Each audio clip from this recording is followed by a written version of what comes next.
Hello everyone, welcome to Short Development Tools and Programming Tips. Today we're going to be importing data into Power BI from SQL Server and creating a calculated column.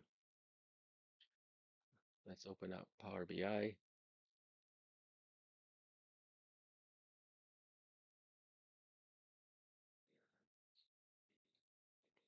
Once that opens and the splash comes up, click on Get Data.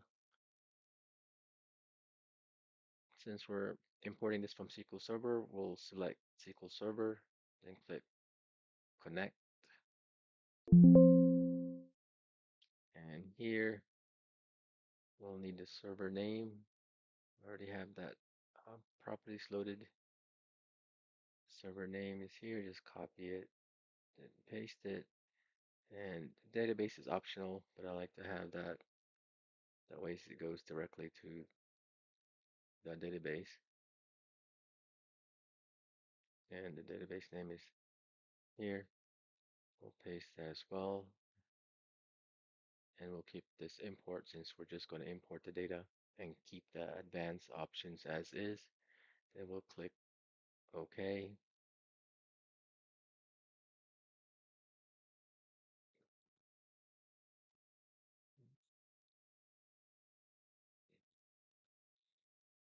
And this didn't take very long because that database isn't that large. So we'll select a table from that database as it's previewed here. And then we're just going to click load. And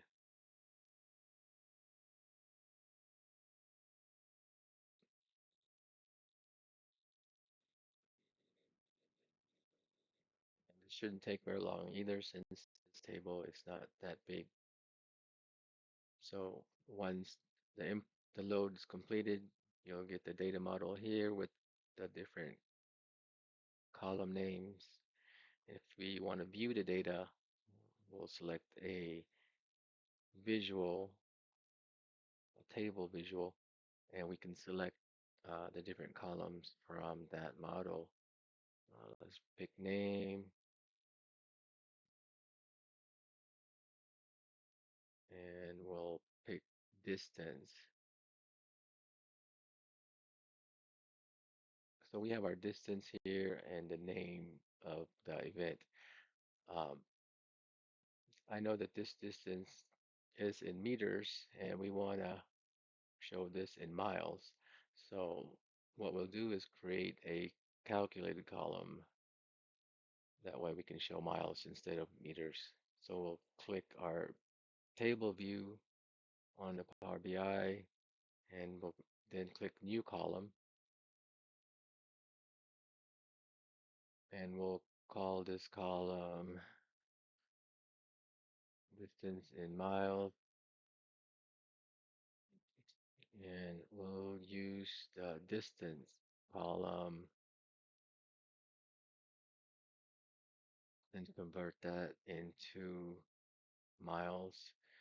Uh, let's see the formula.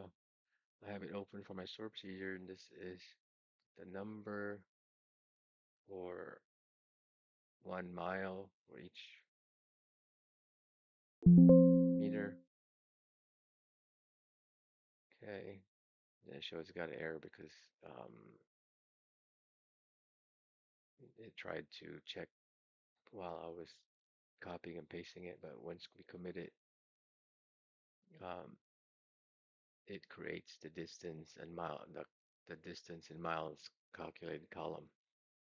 Uh, so we have that in our data model now, so we can use this in our report. Instead of using the distance here in meters, we'll remove that and use the new uh, calculated column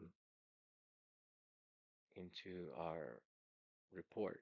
So now we have our distance in miles for each event here. So that's how you import data from SQL Server and create a calculated column. Thank you for joining this Insta video.